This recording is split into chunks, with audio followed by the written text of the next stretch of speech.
guys, hello. Pupunta ako ngayon sa aking OB. Check up ko kasi today guys. So ako lang yung pwedeng pumasok. Char. Praise natin to.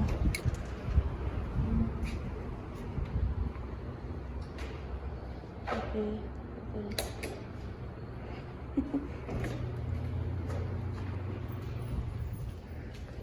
Maghagdan lang tayo para exercise. Lang tayo guys. Actually may elevator naman pero maghagdan lang tayo.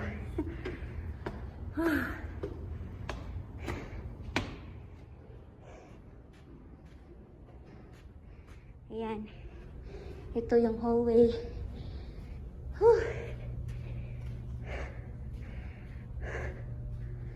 Makahangos po. So yung asawa ko andoon lang sa labas. Maghintay lang to sila. So guys, andito ako ngayon sa banyo nila. Ayan. Kasi kailangan ko mag-submit ng ihi. So ito yan. So tapos na ako. So yan yung mga gamit nila dito. So dito ko nilagay yung ihi ko. Okay, ngayon mag-aantay na lang ako. See ya. Oh my goodness, pass na ako. Tinurukan lang nila ako ng TDAP and aalis na tayo dito. So ito yung room. Yan lang. Yan na. Yan lang yung room dito guys. So kami lang dalawa ng doktor. Nandito na ako ngayon sa store. And magkukupon tayo. Wala silang card. Oh my goodness. Paano ko to gagawin ngayon? So punta tayo sa BPI. So ito yung gagawin ko. Oh my goodness. Oh, there you go. Sa online wala sila pero mayroon pala sila dito. So ito siya. So yan, $18 din may coupon tayo dito. Okay? So, kuha tayo ng isa.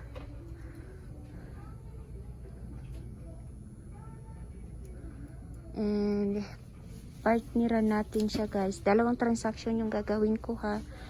Ito. So ito siya guys oh. Neutrogena. Ito naman siya guys. Yan na yung aking mga item. Guys, ito yung gagamitin ko sa unang transaction.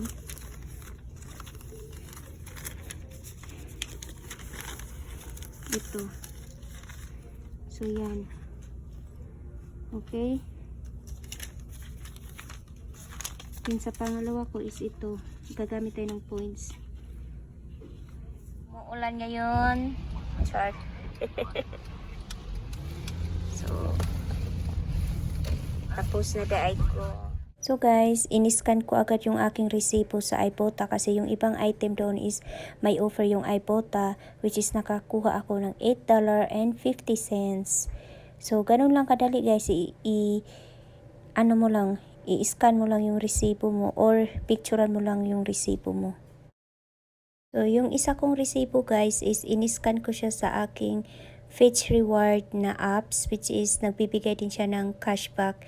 Yun nga lang, hindi mo siya pwedeng ma-withdraw through PayPal pero pwede mo siyang ma-withdraw through gift card which is lagi akong nagwi-withdraw dito ng gift card para sa Target store. So, ayan. Nakakuha ako ng 10,000 points or equivalent yan siya sa $10 guys. So, yan. Ito na yung pangalawa kong redeem and mag-e-expire siya this coming April 10. Nag-snow ngayon. Kanina umulan. Ngayon nag-snow na naman. Andito na kami sa bahay. You gotta see the snow. Sa bahay.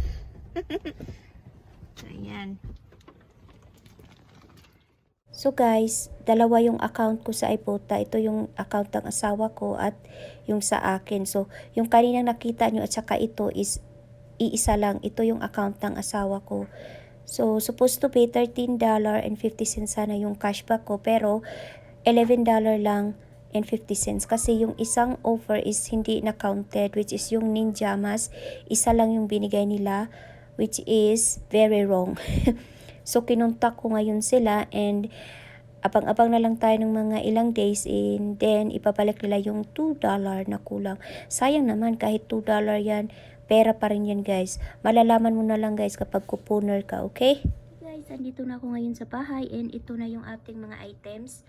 So, ito yung una kong transaction. 3 items. So, gumamit ako ng register reward, paper coupon at saka yung dalawang klase ng spend booster which is digital at saka paper booster. And then aside from that, naka-promo kasi to sila na about sa kung mag-i-spend ka ng $20 sa mga hair care, makakatagap ka ng $5 cash reward. So, good deal na siya. And then at the same time is meron din akong offer sa Fitch Reward which is mag-spend ka lang ng 30, makakatagap ka ng 10,000 points or $10. So, kulang na lang ako ng $11. So, kaya naman ito yung mga kinuha ko. So, nakita nyo naman sa video ko yung mga coupon na ginamit ko, yung paper coupon. So, yung total hatang paper coupon ko is $15. So, yung binayaran ko na lang is $7.97. But then, nakatagap nga ako ng $16 dahil nga sa spend 20, get $5 cashback. So, digital version siya. Then, spend 20, get $6 paper booster siya. And then, spend 20 in hair care, get 5 cashback. So, a total of $16. And then, sinapit ko sa Fitch Reward, nakatagap ako ng 10,000 points or $10. So, ito yung resibo guys. Okay. So, as you can see, mahal talaga yung price sa store kaysa sa online. Siguro kung mayroon lang akong 25% off na coupon, for sure mas less na lang to, pero kailangan ko kasi ma-reach yung $20 eh. So anyway, it's okay. So yan yung binayaran natin, $7.97, and ito yung na-earn ko na cashback, $16. Kaya naman yung aking balance is $46.26. Okay, and then move on tayo sa aking second transaction which is itong ating Ninja Mas dial at saka itong ating Neutrogena brow pencil. Okay? So, 4 yan. So, puro digital yan yung coupon. Kaya nga, kung napansin nyo guys, hindi ako gumamit ng register reward dito kasi alam ko lagi ko kasi itong na-experience kapag gumamit ako ng register reward. Hindi lang ako, kahit yung iba pang couponer, once na gumamit ka ng register reward, may tendency talaga na isa o dalawa sa digital coupon mo yung hindi mag-a-attach kasi gumamit ka ng register reward. Yan, siguro mga 30% lang siguro sa mga couponer yung nagiging success when it comes sa kapag ginamit nila yung register reward at saka yung digital. Perfect. Pero ako guys, never ko pa na-experience. Okay? So, iwan ko lang guys. Medyo matagal na rin ako nagkukupon, so hindi ko na matandaan. Pero, most of the time talaga, kapag nag-use ako ng register reward, is hindi ko talaga, mayroon talaga palaging issue. Okay, so dito naman sa ating second transaction is walang dapat, paano ba i-explain? Uy, Bisaya. Ay, my goodness. So, hindi ko kailangan mag-reach ng amount ng $20, something like that. Kasi, remember, nakatagap tayo ng $16 cash reward dito, which is ginamit ko siya dito sa aking pangalawa. So, yung total ng aking pangalawa is $25.98. And then, yung total ng coupon ko is $7. Kasali na yung IVC or store coupon dito. Okay? So, $25.98. And then, i-minus natin yun sa coupon ko na $7 is $18.98. So, remember, meron akong $16 na cashback from my first transaction. Pero, hindi mo siya mariredeem na, hindi mo siya magagamit na $16 talaga. So, yung pwede mo lang gamitin doon is $10 lang. So, ganito kasi sa Walgreens, $1 to $5, and $10, $20, and $50. So, I decide na $20 yung gamitin ko. Kaya naman, yung binayaran ko na lang is $1.06 na lang. So, bali, yung tax na lang yung binayaran ko. Okay? And then, dito sa aking second transaction guys is, mostly dito is, lahat talaga is may offer si Ibotta. Okay? So, dito is $1.50, $3, and sa dalawang diaper natin is $4, so $2 each. Pero, nagka-problema ako ngayon kasi, isa lang yung ano nila na tinanggap nila. So, yung isa kong ninjamas is hindi nila tinanggap. So, nag-ano ako ngayon sa kanila, nag-contact ako sa kanilang customer service.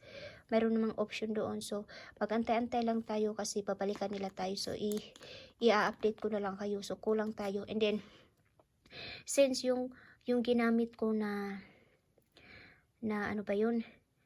Na Ibotta account is sa asawa ko.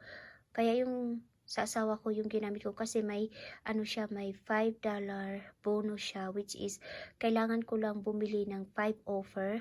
So ito na nga siya. Kulang na lang kasi ako ng tatlong offer. Kaya naman nakuha ko yung $5. So yung total lahat ng natanggap ko sa Ibotta is $13.50. Okay, so ito pala yung resibo guys. So ayan. As you can see, ayan siya oh. So, gumamit nga ako ng $20. So, $1.06 lang yung binayaran ko and wala akong natanggap. 4 cents. Okay, so yan, redeem. And ito na yung aking bagong balance sa aking account.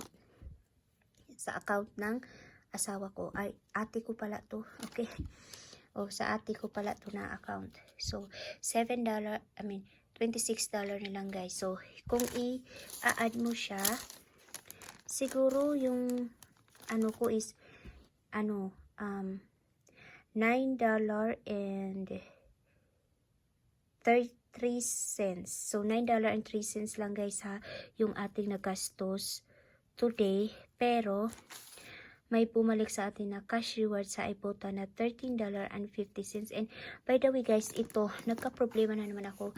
Yung register reward dito, supposed to be, makakatagap ako ng $4. Hindi nag-print out. So, anong yung gagawin? Mag-i-email na naman tayo sa catalinasupport.com. So, mag-i-email ako. So, free siya and a little bit of money maker. So, that's it guys. Yan yung aking haul for today. And thanks for watching. So, ito mayroon ako ditong copy. So, ayan siya. Yan. Okay guys.